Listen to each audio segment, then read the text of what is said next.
Hi hello and నమస్తే. ముందుగా మీ అందరికీ వినాయక చవితి శుభాకాంక్షలు.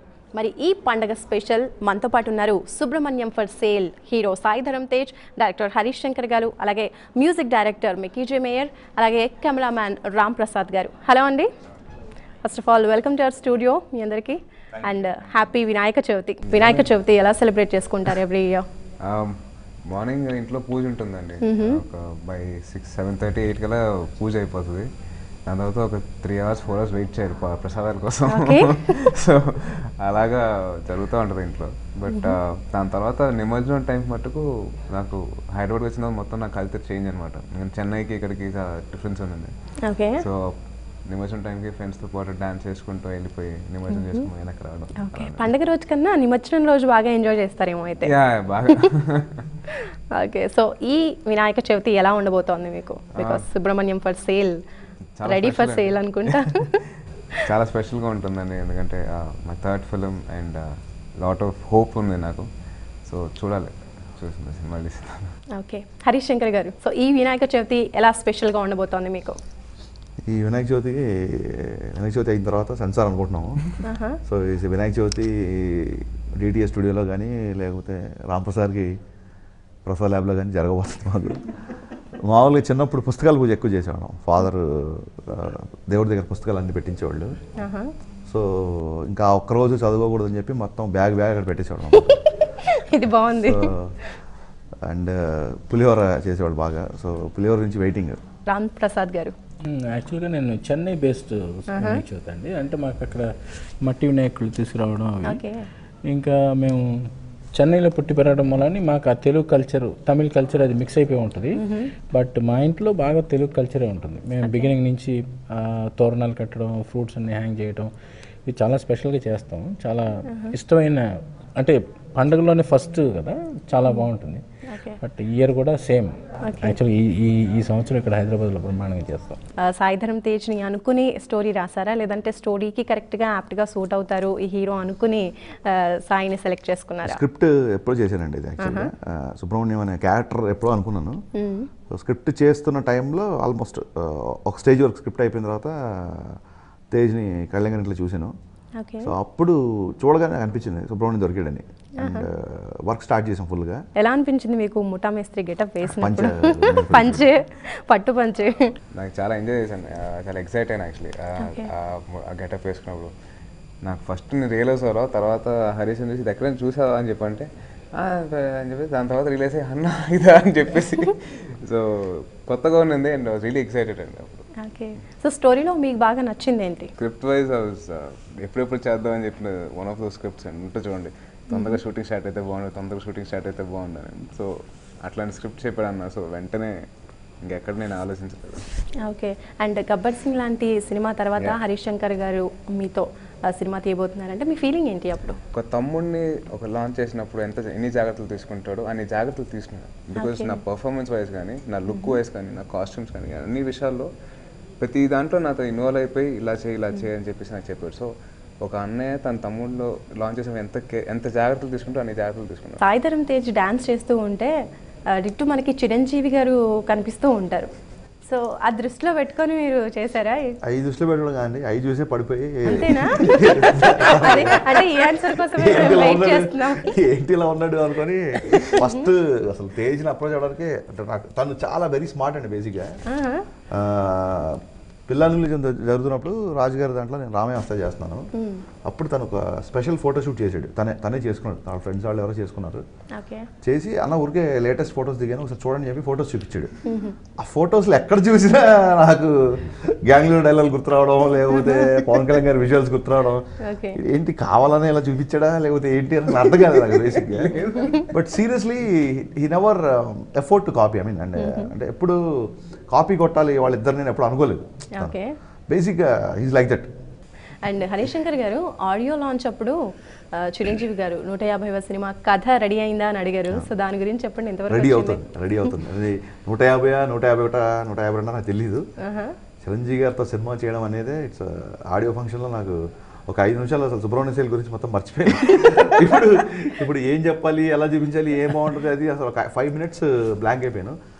డెఫినెట్గా అండి చిరంజీవి గారితో సినిమా అంటే ఒక నేనే కాదు, ఏ దర్శకుడైనా ఎగిరికి అంతేస్తాడు. Mickey, say about the music in this movie. I've been waiting for this kind of a movie since a long time, and when Dilraju sir said, there's a movie, and when he said Hari Shankar is the director, I was like, yes, I was like, okay, this is it. Okay. Because it's a completely commercial entertainer, Yeah. and I got this wonderful opportunity to showcase that part of my talent. So Harish Shankar గారు, Mickey జే మేయర్ని ఈ మూవీకి music తీసుకోవాలని మీకు ఎందుకు అనిపించింది? అంటే అంతకుముందు చూసుకుంటే ఎక్కువగా క్లాస్ బీట్స్ తీసుకున్నారు, క్లాస్లో చేస్తారు మ్యూజిక్ అంతా కూడా. సో ఈ మూవీకి వచ్చేసి ఫుల్ మాస్ ఎంటర్టైనర్. బిగినింగ్ నుంచి మిక్కీ మ్యూజిక్ నాకు చాలా ఇష్టం. నేను ఎప్పుడు కార్లో వెళ్తున్నా అరెరే సాంగ్ లేదంటే సీతమ్మ ఇట్లా సాంగ్ ఎక్కువ వినేవాడిని. ఆ సౌండ్ నాకు చాలా ఇష్టం. బట్ నేను చేస్తున్న హీరోలతో నేను తీసుకున్న కథలకి మిక్కీని అంత ఇమీడియట్గా వెళ్ళి పెట్టుకోవాలని అలా అనిపించలేదు. నా థీమ్స్ అలా అనిపించలేదు ఎప్పుడు. సో ఈ స్క్రిప్ట్ అనుకున్నప్పుడు it is completely new hero, new heroine. నేను చేసిన ఇంతకుముందు కథల కంటే కూడా కొంచెం more of a love story. So దీనికి మిక్కీ అయితేనే ప్రాపర్గా ఉంటుంది అనిపించింది. మిక్కీని కలిసిన తర్వాత ఆయన first 5 minutes are you sure మీరు నిజంగా నాతో చేస్తున్నారా అన్నాడు. It's not that big director small director ఇవన్నీ కాదండి, జోనర్స్ డిఫరెంట్ ఇద్దరిది. నాది విపరీతమైన కమర్షియల్, తను కొంచెం మెలడీ అండ్ కొంచెం స్లో సాంగ్స్ అలా ఉంటాయి. లేదు సార్, మీరు కంప్లీట్గా మీ స్టైల్లో చేయొద్దు, నేను కంప్లీట్గా నా స్టైల్లో మాస్ ఏమని అడుగును. నేను ఒక స్టెప్ మాస్ నుంచి క్లాస్కి వస్తాను, మీరు ఒక స్టెప్ క్లాస్ నుంచి మాస్ వెళ్ళాను. I think that fusion is wonderful. That is what Subrahmanyam sir all. Okay. So Ramprasad గారు, మామూలుగా సినిమా షూట్ చేస్తూ కెమెరా నుంచి చూస్తూ ఉంటారు, ఇప్పుడు స్పెక్స్ పెట్టుకొని చూస్తున్నారు. అది హరీష్ గారు మూలని మొత్తం ఏమైందంటే నిజంగానే స్టూడియో లోపలికి వచ్చేటప్పటికి ఎవరు వేసుకోవట్లేదు, నేను ఒక్కడే వేసుకున్నాను. అందరికి జనానికి కూడా డౌట్ ఉంటుంది. ఇదే మర్యాద రమణ కూడా జరిగింది నాకు. అంటే గ్రేడింగ్ 1 month నుంచి నాన్ స్టాప్ జరుగుతుంది. పోస్ట్ ప్రొడక్షన్లో అంటే డిఐ వర్క్ అంటాం, పోస్ట్ ప్రొడక్షన్ జరుగుతుంది. 1 month నుంచి జరుగుతుంది. మానిటర్స్ చూడటం, దానివల్ల కంప్లీట్గా కళ్ళు ఎర్రబడిపోయి తీసారంటే ప్రాబ్లం. అందుకని తీస్తే మనందరం పెట్టుకోవాలి. డైలాగ్స్ గురించి చెప్పండి మూవీలో. క్యారెక్టర్ ఎంతవరకు పర్మిట్ చేస్తే అంతవరకు రాసామండి. అంటే మీ భక్తి ఛానల్లోనే నేను ఒకసారి చూశాను, గరికపాటి గారు చెప్పారు, పాత్రని సృష్టించే వ్యక్తి కొంత దూరం వరకు పాత్రలు నడిపిస్తాడు, ఆ తర్వాత పాత్రలే తను నడిపిస్తాయి, రచయితలు నడిపిస్తాయని గరికపాటి గారు చెప్పారు ఒకసారి. అది very very true and very very inspiring అండి. సుబ్రహ్మణ్యం సీత అనే క్యారెక్టర్ మధ్య జరిగే కథ ఇది. ఈ సుబ్రహ్మణ్యం సీత క్యారెక్టర్లు క్రియేట్ చేసిన తర్వాత ఇవి ఇలా ఉంటాయి అని చెప్పి కొంతవరకే డైరెక్టర్ తీసుకెళ్తారండి, ఆ తర్వాత క్యారెక్టర్స్ తీసుకెళ్తాయి. సో నేను నిజంగా ప్రేక్షకులు కూడా చెప్పేది ఏంటంటే, ఇంతకుముందు సినిమాల్లో లాగా బాగా మాస్ డైలాగులు, హీరో ఏమో ఇచ్చింది షూట్ చేసే డైలాగ్ అలాంటివి ఇందులో ఎక్కువగా ఉండవు. బట్ ఎవ్రీ డైలాగ్ ఎంజాయ్ చేస్తారు ఇందులో. ఏదైనా ఒక డైలాగ్ మీకు నచ్చింది? పవర్ స్టార్ పవన్ కళ్యాణ్ ఫ్యాన్ని గబ్బర్ సింగ్ సినిమా చూసావని అడగకూడదు, ఎన్నిసార్లు చూసావని అడగాలి. Wow, super. ఇది నిజంగానే సినిమాలో ఉంది డైలాగ్. సినిమాలో ఉంది డైలాగ్. హాఫ్ పార్ట్ ఇంకోటి ఉంటుంది, అది ఇది కలిస్తే మీకు పూర్తిగా ఉంటుంది. ఆ రోజు ఓన్లీ కళ్యాణ్ గారి బర్త్డే కాబట్టి ఓన్లీ హాఫ్ ద డైలాగ్ పంపించాం. ఓకే, మిగతాదంతా సినిమాలో చూడాలి. అంటే సందర్భోచితంగా ఉంటుంది డైలాగ్. ఓకే. సో సాయి, మీకు నచ్చిన సాంగ్ ఏంటి మూవీలో? ఫస్ట్ గోవా అండి, దాని తర్వాత I mean love song. So అంటే సార్ తెలుగు అంటే నాకు ఇలా కన్ఫ్యూజన్ అన్నమాట, ఏ సాంగ్ చెప్పాలో కూడా అర్థం కాదు, అలా ఉంది. ఓకే. అండ్ హరీష్ గారు, ఈ మూవీలో గువ్వా గోరింకా సాంగ్ రీమేక్ చేశారు కదా, ఎందుకు ఆ సాంగ్ రీమేక్ చేయాలనిపించింది మీకు? ఈ సాంగ్ ఎందుకు పెట్టుకోవాలనిపించింది మూవీలో? ఒక ఎక్స్ట్రానరీ మాస్ సాంగ్ ఇచ్చండి, థర్డ్ సాంగ్ సినిమాలో యాష్ కరింగ్, ఇంటర్వెల్ బిఫోర్ సాంగ్ యాష్ కరింగ్ సాంగ్. ఇందాక మీరు అన్నట్టుగా visuals. At the same time అందరు అన్నట్టుగా చాలా చోట్ల ఫీచర్స్లో చిరంజీవిలో ఉంటున్నారు, అది చాలామంది అంటున్నారు కాబట్టి ఏదైనా సాంగ్ రీమిక్స్ చేస్తే బాగుంటుంది అనిపించింది. సో అట్లాగా గువ్వా గోరింకతో స్టార్ట్ చేసాము. అప్పుడు మిక్కీ మాకు వేరే సాంగ్ చేసే పనిలో బిజీగా ఉన్నాడు. బిజీగా ఉంటే అప్పుడు దినేష్ అని మన కృష్ణాష్టమి మ్యూజిక్ డైరెక్టర్, తను ఆ సాంగ్ గువ్వా గోరింక సాంగ్ రీమిక్స్ చేశాడు. ఇంతకుముందు అంటే ఆ సాంగ్ యాక్చువల్గా మేము న్యూయార్క్లో షూటింగ్ చేస్తూ అక్కడ నుంచి లాస్ ఏంజల్స్ వెళ్ళాం. Almost 7-8 hours journey. నాకు యాక్చువల్గా ఆ సీక్వెన్స్ తీయడానికి మేము స్పెషలైజ్డ్ ఎక్విప్మెంట్ వాడాము. అంటే ఏరియల్ షాట్స్ తీయడానికి ఈ మధ్య వస్తుంది, డ్రోన్స్ అని వస్తున్నాయి, దాంట్లోనే హై అండ్ క్వాలిటీ. ఆల్మోస్ట్ యూఎస్లో మేము చేసిన షెడ్యూల్ అంతా కూడా హాలీవుడ్ టెక్నీషియన్స్తో పనిచేసాం.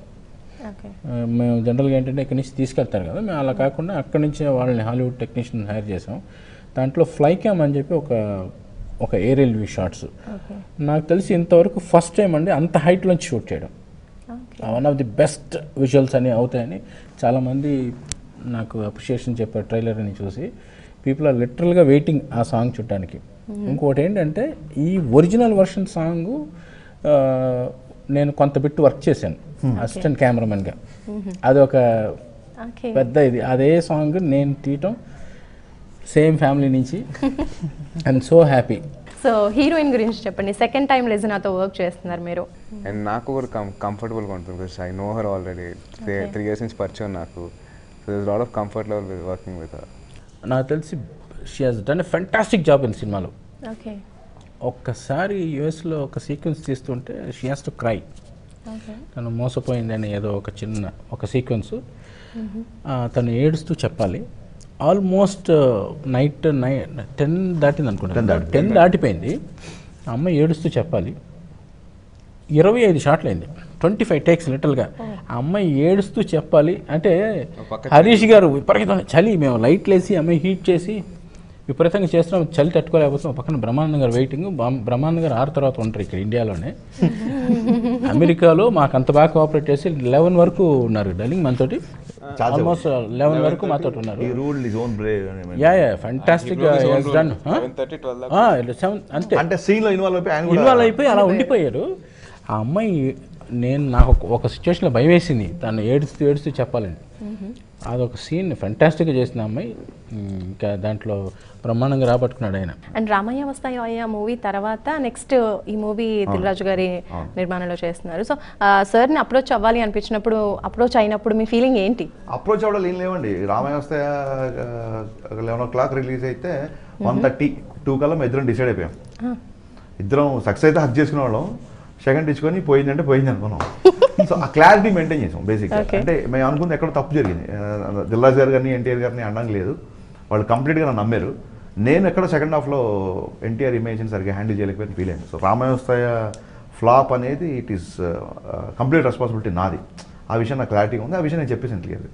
తర్వాత రెగ్యులర్గా ట్రావెల్ అవుతాను. నేను కథ అనుకుంటే తను చెప్పడం, తను మిగతా డైరెక్టర్తో చేసే పాయింట్లు కదా నాతో డిస్కస్ చేయడం. రాజు గారు ఏంటంటే ఈ సినిమా చేస్తే ఎంత వస్తుంది, దీనివల్ల మన లాభం ఏంటి, ఈ మానిటరీ ఐటమ్స్ కాకుండా ఆయన ఎంత ప్యాషనేట్గా మంచి సినిమా చూపించగలుగుతాం జనాలకి అని ఫీల్ అవుతారు. అలాంటి ప్రొడ్యూసర్ ఉన్నాడు కాబట్టి ఈ సినిమాని అమెరికాలో షూట్ చేయగలిగాం. సో మళ్ళీ కొత్త వెళ్ళి అప్రోచ్ అవ్వడం ఏం లేవండి, ఎప్పుడు ఇద్దరం టచ్లోనే ఉండేవాడు అనమాట. సో నాకు ఇండస్ట్రీలో రవితేజ గారి తర్వాత ఇర్రెస్పెక్ట్ ఆఫ్ హిట్స్ అండ్ ఫ్లాప్స్ నన్ను సొంత బ్రదర్లా ట్రీట్ చేసింది దిల్ రాజు గారు, శిరీష్ గారు, లక్ష్మణ్ గారు. సో నాగబాబు గారితో వర్కింగ్ ఎక్స్పీరియన్స్ మీకు ఎలా అనిపించింది? సూపర్ అండి. అంటే ఫస్ట్ డే మటు కొద్దిగా ఆయన రాకముందర కొన్ని షార్ట్స్ తీసాం, చాలా ఫాస్ట్గా అయిపోయినాయి. ఆయన వచ్చిన వెంటనే సడన్ గా నేను మొత్తం మర్చిపోయాను, నేను డైలాగ్స్ మర్చిపోయాను, చేయాలి మొత్తం ఫ్రీజ్ అయిపోయాను అనమాట.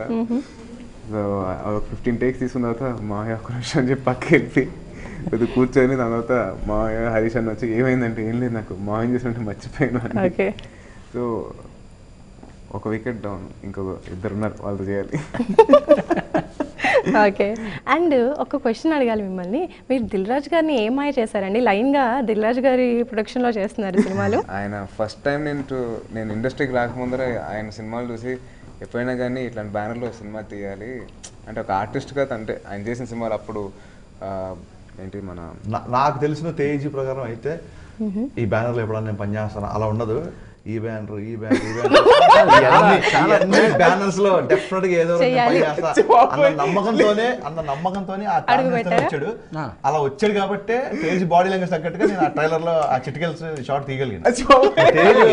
తేజ్ డల్ గా ఇలా ఉంటే ఇప్పుడు ఆ చిటికేసి వచ్చే సాంగ్ తీయలేం కదా, ఇంటర్వ్యూ కాబట్టి. ఈ బ్యానర్ లో ఛాన్స్ వస్తుందా భగవంతుడు, అదే ఉండదు. ఈ బ్యానర్ లో నేను సినిమాలు చేస్తా అని ఫిక్స్ అయ్యి చాలా నమ్మకంతో బాగా గట్టిగా ప్రిపేర్ అయ్యి వచ్చాడు.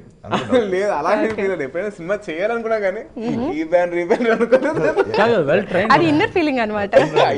చిటికలు ఎప్పటి నుంచో ఉన్నాయండి, సో సుబ్రహ్మణ్యంలో బయటికి కనపడతాయి. ఓకే. సో నెక్స్ట్ పెద్ద బ్యానర్స్ లో వేటిలో చేయబోతున్నారు మీరు? 3 films వరకు ఆయన దిల్ రాజు గారితో ఇప్పుడు నెక్స్ట్ 2 films. స్పెషల్ హైలైట్ అండి ఈ సినిమాకి. అంటే మిక్కీ ఉన్నాడు కాబట్టి I want to say him. నేను తను పర్సనల్గా చెప్తే నేను ఏదో తను వర్క్ చేయించుకోవడం చెప్తాను అనుకుంటున్నారు. నాట్ ఓన్లీ ఆడియో అండి, Mickey is going to surprise with background score. చాలా మంది బయట ఇండస్ట్రీ ఫ్రెండ్స్, నేను దిల్ రాజు గారు ఫస్ట్ ఆఫ్ ఆల్ చాలా కాన్ఫిడెంట్ ఉన్నాను. బయట మిక్కీ మ్యూజిక్ చాలా బాగా చేస్తున్నాడు, మరి బ్యాక్గ్రౌండ్ స్కోర్ ఎవరు చేస్తున్నా అడిగేవాళ్ళు. బ్యాక్గ్రౌండ్ స్కోర్ ఎవరు చేయడం ఏంటి, మిక్కీ చేస్తాడు కదా అంటే మిక్కీ కొంచెం లవ్ సినిమాలు అవి బాగా చేస్తాడు కదా, మీదేమో కొంచెం ఫైట్స్ అవి ఉన్నాయి కదా. తను లవ్ సినిమాలు చేసాడు, లవ్ సినిమాలు మాత్రమే చేస్తాడని కాదు నా ఉద్దేశం. తను చేసినవన్నీ ఎక్కువగా కొంచెం సాఫ్ట్ సినిమాలు. సో నేను బ్యాక్గ్రౌండ్ స్కోర్ స్టార్ట్ అయిన తర్వాత when I started checking reels and all, Mickey అసలు ఈ కైండ్ ఆఫ్ క్వాలిటీ అనేది it is more than audio కంటే కూడా నేను ఎక్కువ ఎగ్జైట్ అయింది బ్యాక్గ్రౌండ్ స్కోర్కి. Thank you so much sir, you are not believing me when I'm praising you, but I owe you a lot for doing such a great background score. నాకు అసలు చాలా ఎక్కువ రోజులు టైం పడదేమో తనకి అన్ని ఎక్స్ప్లెయిన్ చేయాల్సి వస్తే అనుకున్నాను. అసలు నా ఇన్పుట్స్ ఏమాత్రం లేకుండా, నేను ఏదో ఇన్పుట్స్ ఇచ్చాను కూర్చోబెట్టి చెప్పాను, అసలు అదంతా ఏమీ లేదండి. నా ఇన్పుట్స్ ఏమాత్రం లేకుండా తన బ్యాక్గ్రౌండ్ స్కోర్తో నా నోరు చేసాడు లిటరల్, ఇంకా చెప్పడానికి ఏం లేదు, అంత పని చేసాడు. సో మెగా ఫ్యామిలీ ఇమేజ్ మీకు ప్లస్ అనుకుంటారా మైనస్ అనుకుంటారా? డెఫినెట్లీ ప్లస్ అండి, మైనస్ అంటే ఏముంటుంది.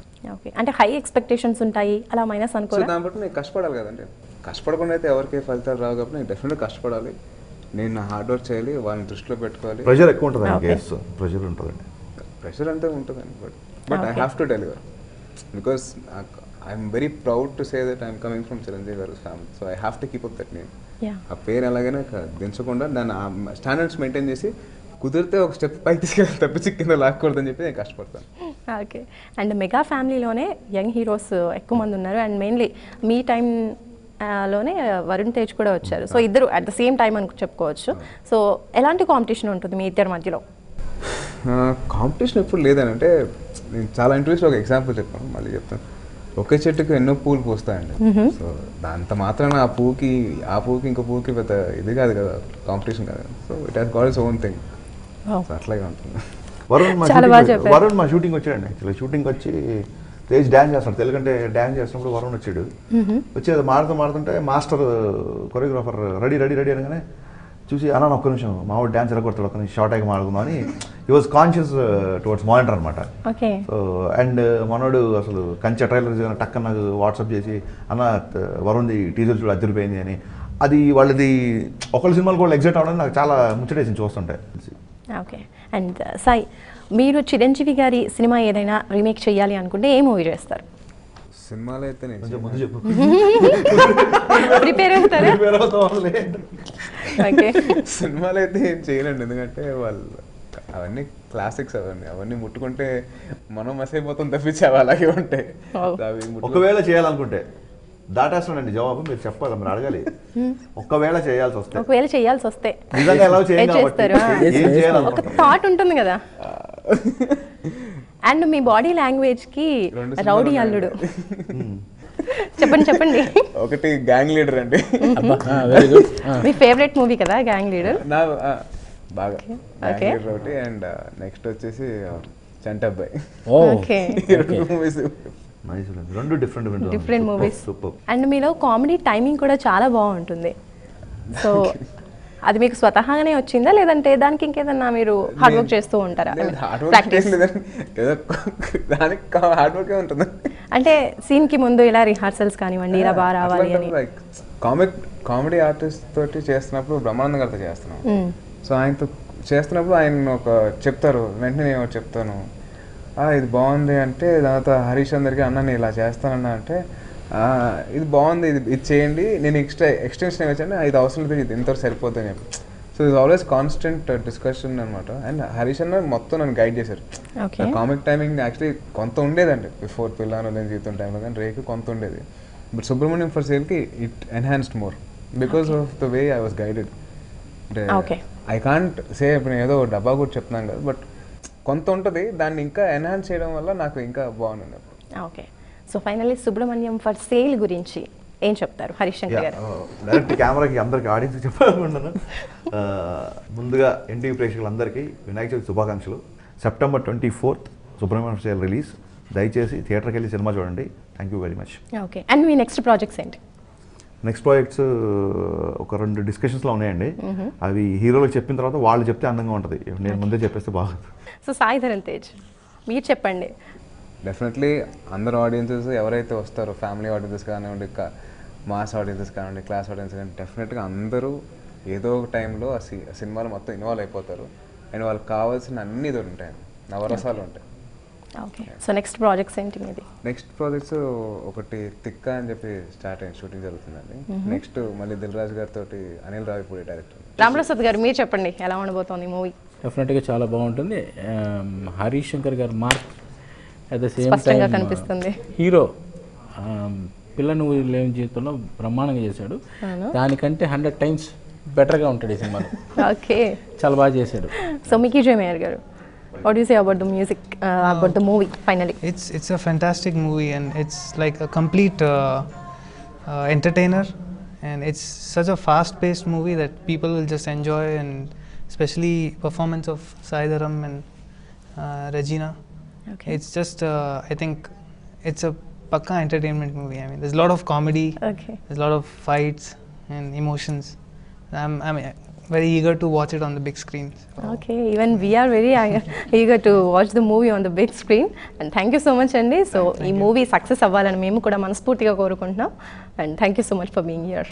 సో చూసారు కదండి, ఇది ఇవాళ మన special programme Vinayaka Chavithi special with Subrahmanyam for sale team. మరొక స్పెషల్ ప్రోగ్రామ్తో మళ్ళీ మీ ముందుంటాను. Until then have a great day, bye. So చూస్తున్నారు కదా, సుబ్రహ్మణ్యం ఫర్ సేల్ గురించిన బోల్డ్ విశేషాలు మనం తెలుసుకుంటున్నాం. మరికొన్ని విశేషాలు ఒక చిన్న బ్రేక్ తర్వాత చూద్దాం. చిట్చాట్లో ఒక షార్ట్ బ్రేక్ తీసుకుందాం. Stay tuned.